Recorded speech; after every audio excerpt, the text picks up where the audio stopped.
हे कृष्ण गोविंद हरे मुरारे, हे नाथ नारायण वासुदेव, हे नाथ नारायण वासुदेव, हे नाथ नारायण वासुदेव। श्रीमद् भागवत जी का मूल पाठ 10वें स्कंद का उत्तरार्ध अथ 55वां अध्याय। जरासंध से युद्ध और द्वारकापुरी का निर्माण। ओम श्री सुकुवाच। ओम श्री भगवान उवाच।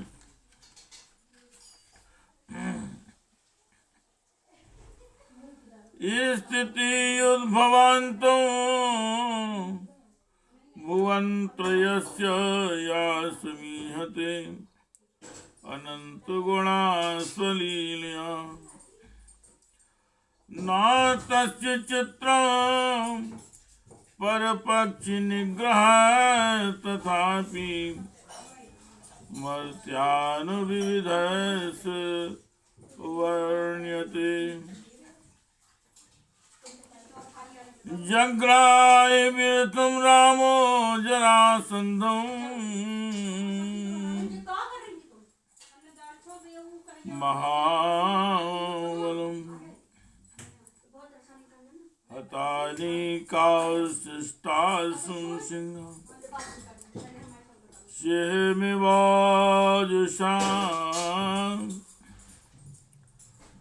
वध्यमानं हतारति पाशैर्वारुणमानुषे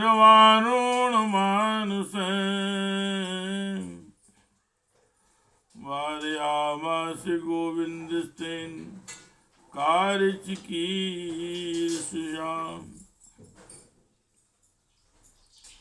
सामुक्तो लोकनाथाभ्याम्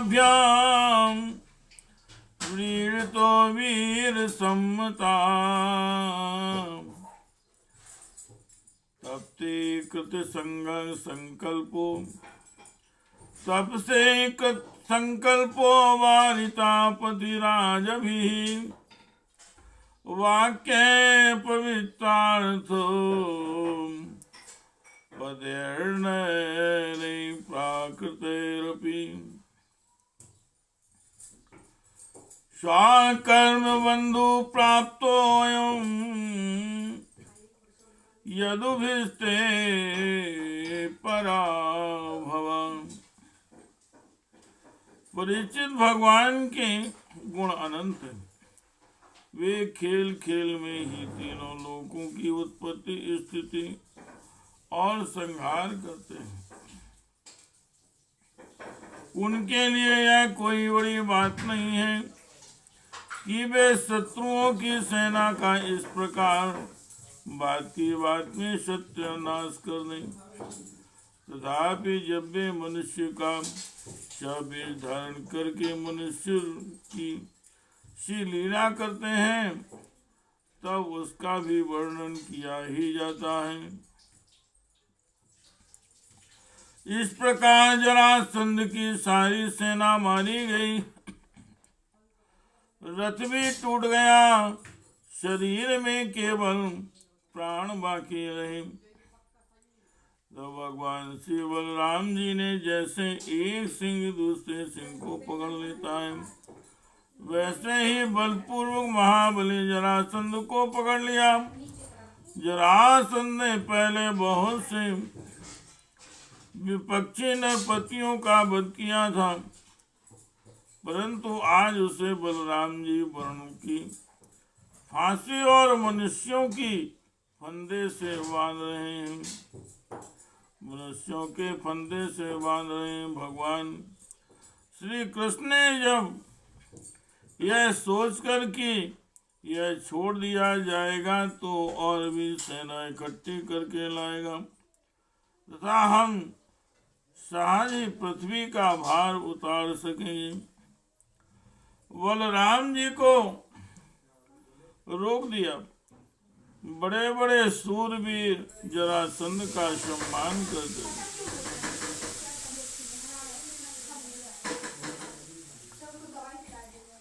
इसलिए उसे इस बात पर बड़ी लज्जा मालूम हुई कि मुझे श्री कृष्ण और बलराम ने दया करके दीन की भांति छोड़ दिया।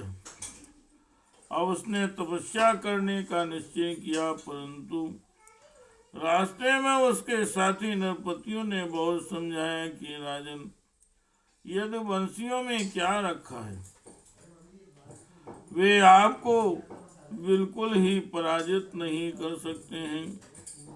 वे आपको बिल्कुल ही पराजित नहीं कर सकते थे। आपको प्रारब्धवश ही नीचा देखना पड़ा है। उन लोगों ने भगवान की इच्छा फिर विजय प्राप्त करने की आशा आदि बतलाकर तथा लौकिक दृष्टांत एवं युक्तियां दे देकर यह बात समझा दी कि आपको तपस्या नहीं करना चाहिए। हे कृष्ण गोविंद हरे मुरारे, हे नाथ नारायण वासुदेव, हे नाथ नारायण वासुदेवा, हे नाथ नारायण वासुदेवा। हतेषु सर्वाणि केषु नृपो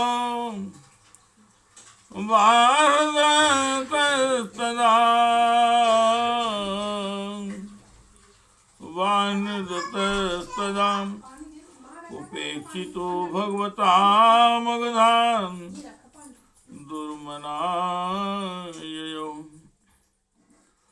मुकुंदो अप्यच्छद्बलो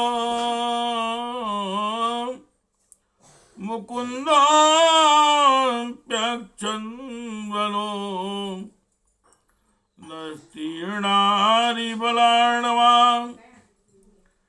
विकीर्यमाणा कुसुमे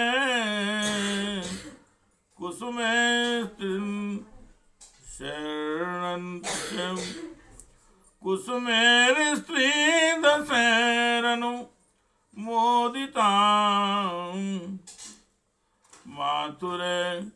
माथुरे रूप संगम्य विजवनेर मुदितात्मभिः उपगीयमान विजया श्रुतमागधबन्दिभिः।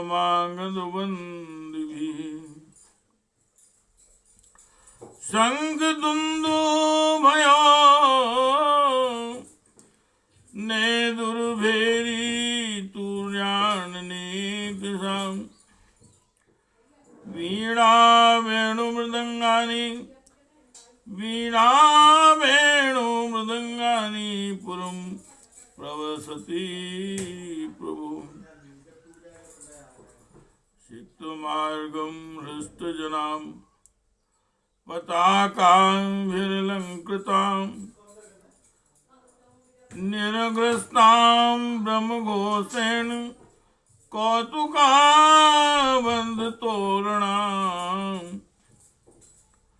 निचीयमानो नारीभिर्माल्यदध्यं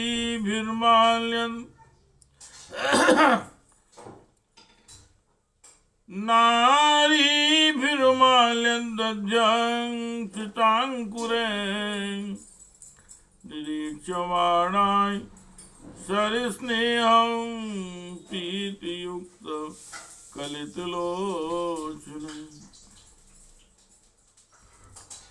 परीक्षित उस समय मगध राज जरासंध की सारी सेना मर चुकी थी।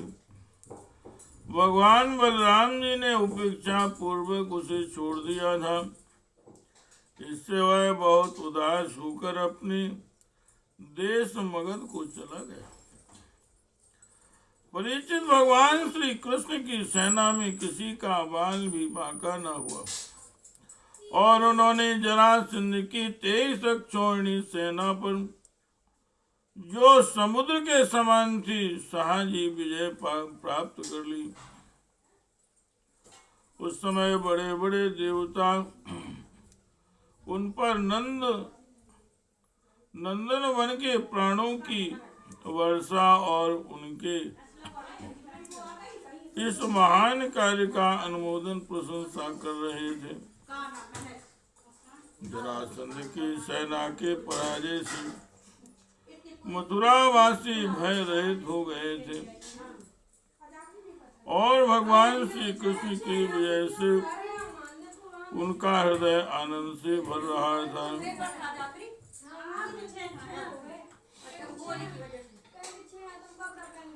भगवान श्री कृष्ण आकर उनमें मिल गए। सूत, मागध और बंदीजन उनकी विजय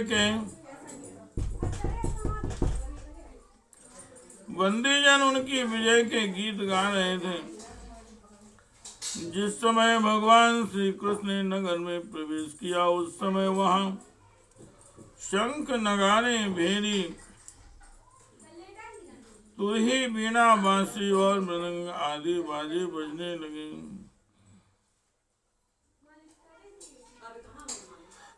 सारा नगर छोटी छोटी झड़ियों और बड़ी बड़ी विजय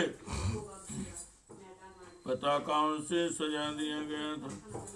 ब्राह्मणों की वेद ध्वनि गूंज रही थी और सब और आनंदोत्सव के सूचक बंधनवार बांध दिए गए। जिस समय भगवान श्री कृष्ण नगर में प्रवेश कर रहे थे, उस समय नगर की नारियां प्रेम और उत्कंठा से भरे हुए नेत्रों से उन्हें स्नेह पूर्वक निहार रही थी और फूलों के हार, दही, अक्षत और जो आने के अंकुरों की उनके ऊपर वर्षा कर रही थी। हे कृष्ण गोविंद हरे मुरारे, हे नाथ नारायण वासुदेव, हे नाथ नारायण वासुदेव, हे नाथ नारायण वासुदेव, हे नाथ नारायण वासुदेव। आयो धनगत वित्तं नन्तं वीरभूषणो, यदुराजायत सर्वाहृतं प्रादिशन् प्रभो, एवं सप्तदश कर्णस्तावत्यक्षौ प्रत्यक्षाहिणी बला, एवं सप्तदश कृत्वा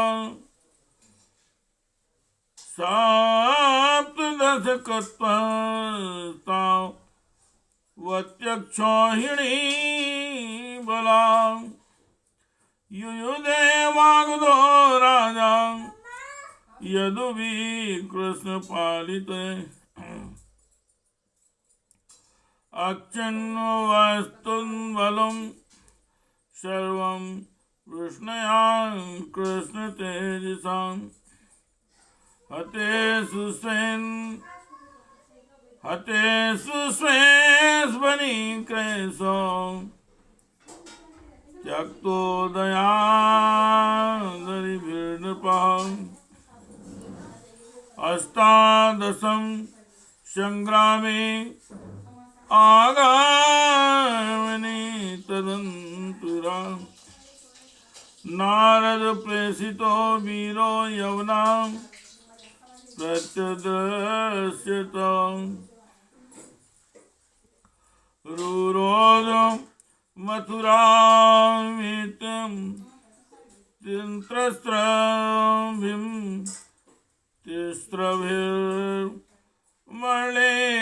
कोट भी रूरोद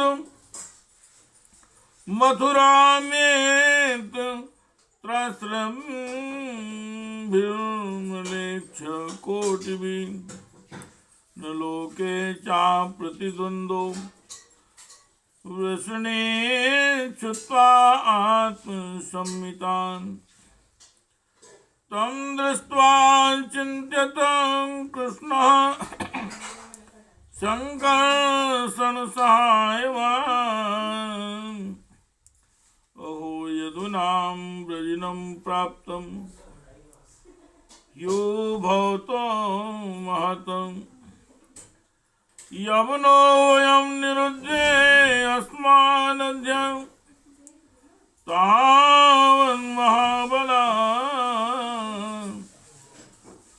माङ्गदो आप्यद्य वास्त्वं वापरस्त्वं वा आगमिष्यति। भगवान श्री कृष्ण रणभूमि से अपार धन और वीरों के आभूषण ले आए। वह सब उन्होंने यदुवंशियों के राजा उग्रसेन के पास भेज दिया। परीक्षित इस प्रकार 17 बार 23 अक्षौणी सेना इकट्ठी करके मगध राज जरासंध ने भगवान श्री कृष्ण के द्वारा सुरक्षित यदुवंशियों से युद्ध किया, किंतु यादवों ने भगवान श्री कृष्ण की शक्ति से हर बार उसकी सारी सेना नष्ट कर दी। जब सारी सेना नष्ट हो जाती तब यदुवंशियों के उपेक्षा पूर्वक छोड़ देने पर जरासंध अपनी राजधानी में लौट जाता। जिस समय 18वां संग्राम छिड़ने ही वाला था, उसी समय नारद जी का भेजा हुआ वीर काल यवन दिखाई पड़ा। युद्ध में काल यवन के सामने खड़ा होने वाला वीर संसार में दूसरा कोई न था। उसने जब यह सुना कि यदुवंशी हमारे ही जैसे बलवान है और हमारा सामना कर सकते हैं, तब 3 करोड़ यमलेच्छों की सेना लेकर उसने मथुरा को घेर लिया। काल यवन की यह असमय चढ़ाई देखकर भगवान श्री कृष्ण ने बलराम जी के साथ मिलकर विचार किया, अहो इस समय तो यदुवंशियों पर जरासंध और कालयम ये दो विपत्तियां एक साथ ही मंडरा रही। आज इस परम बलशाली पवन ने हमें आकर घेर लिया था है, और जरासंध भी आज कल या परसों में आ ही जाएगा। हे कृष्ण गोविंद हरे मुरारे, हे नाथ नारायण वासुदेवाय, हे नाथ नारायण वासुदेवाय।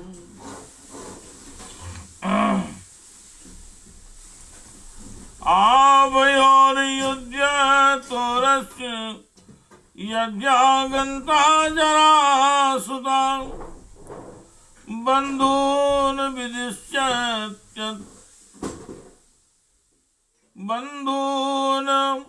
विदिश्यन्तु वा नेष्यते स्वापुरं बली। तस्माद् द्विविधास्यामो दुर्गम द्वीपं दुर्गमं, तत्र ज्ञातिं समाधाय यवनो घातयामहे।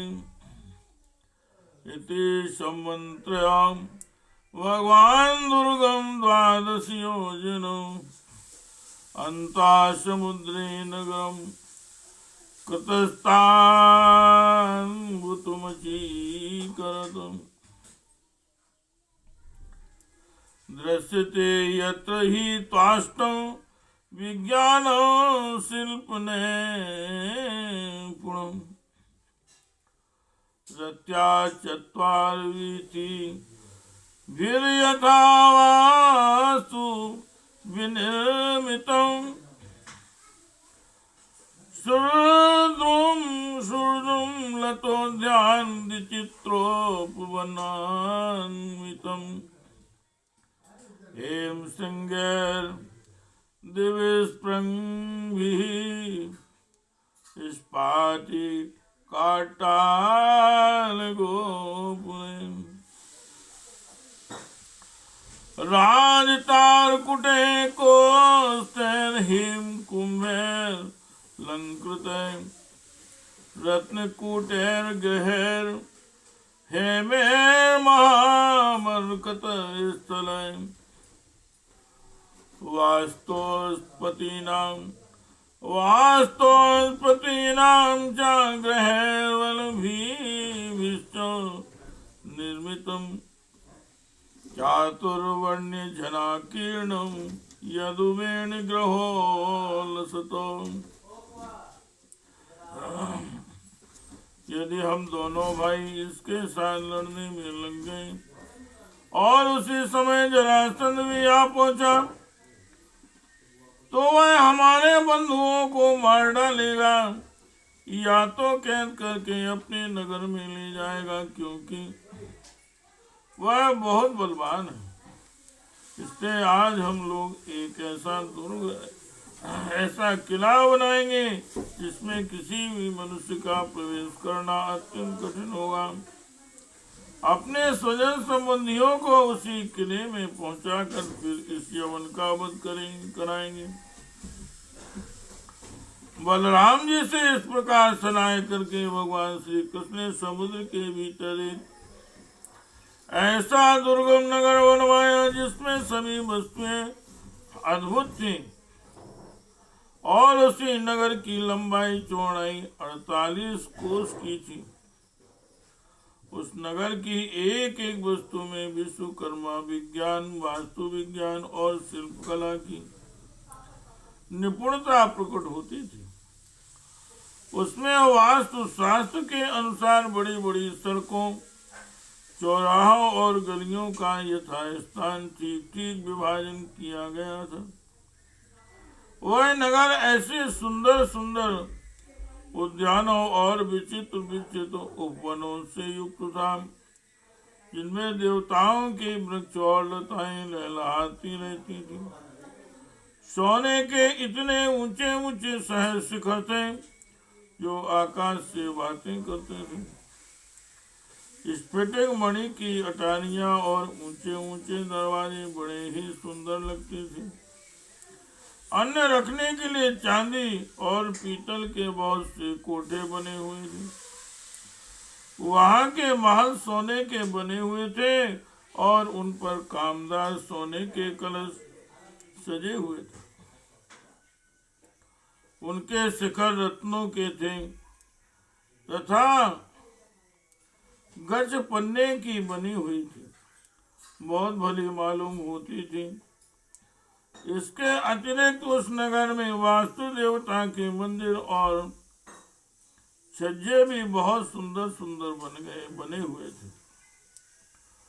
उसमें चारों वर्ण के लोग निवास करते थे और सबके बीच में यदुवंशियों के प्रधान उग्रसेन जी, वसुदेव जी और बलराम जी तथा भगवान श्री कृष्ण के महल जगमगा रहे थे। हे कृष्ण गोविंद हरे मुरारे, हे नाथ नारायण वासुदेवाय। हे कृष्ण गोविंद हरे मुरारे। हे नाथ नारायण वासुदेव, हे नाथ नारायण वासुदेव, हे नाथ नारायण वासुदेव। सुधर्मा पारिजातं च महेन्द्रः प्राहिणो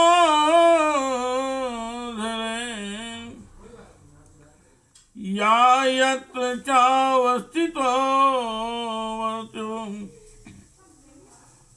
मर्त्यङ्गर्मेणो युज्यते, मर्त्यो मर्तन् मर्त्य धर्मेण युज्यते। श्यामें कर्णान् वरुणो अयाच शुक्लान् मनोजवान्, अष्टौ निगृपतिं क्रौंसान् लोकपालो निजोदयान्।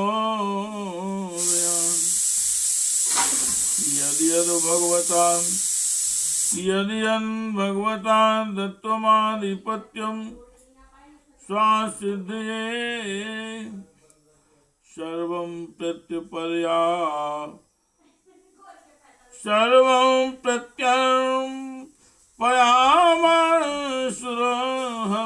भूमिगते नृपम्।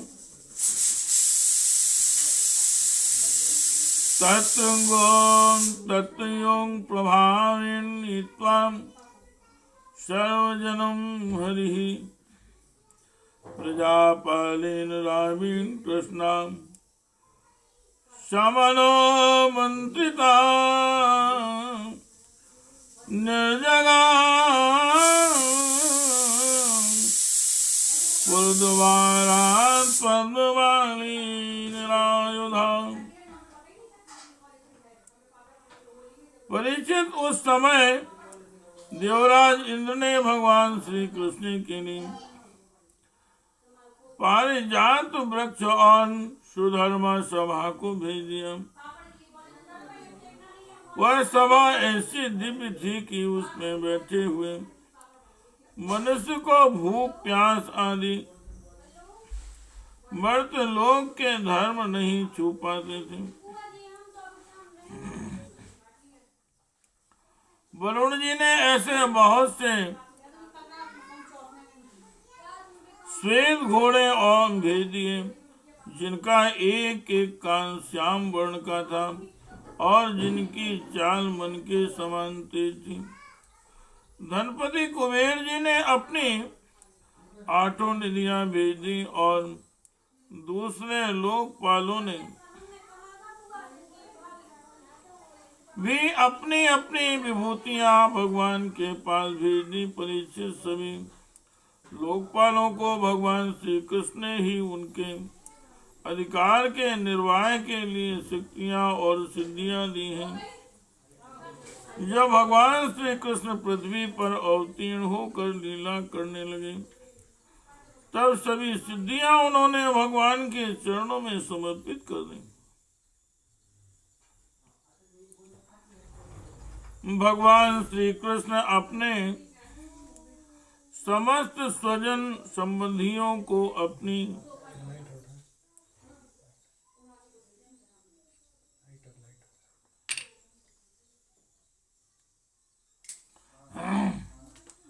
जब भगवान श्री कृष्ण पृथ्वी पर अवतीर्ण होकर लीला करने लगे तब सभी सिद्धियां उन्होंने भगवान के चरणों में समर्पित कर दी। भगवान श्री कृष्ण ने अपने समस्त स्वजन संबंधियों को अपनी अचिंत्य महाशक्ति योग माया के द्वारा द्वारका में पहुंचा दिया। शेष प्रजा की रक्षा के लिए बलराम जी को मथुरापुरी में रख दिया और उनसे सलाह लेकर गले में कमलों की माला पहने बिना कोई अस्त्र शस्त्र लिए स्वयं नगर के बड़े दरवाजे से बाहर निकल आए। इति श्रीमद्भागवते महापुराणे परमहंस्याम संहितायां दशम स्कंदे उत्तरार्धे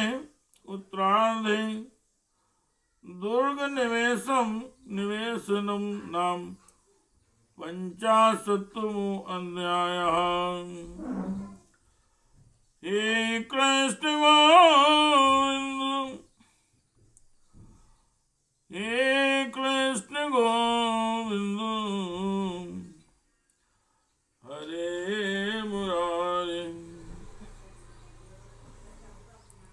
हे नाथ नारायण वासु, हे कृष्ण गोविंद, हरे मुरारे, हे नाथ नारायण वासुदेव। हे कृष्ण गोविंद, हरे मुरारे, हे नाथ नारायण वासुदेव, हे नाथ नारायण वासुदेव, हे नाथ नारायण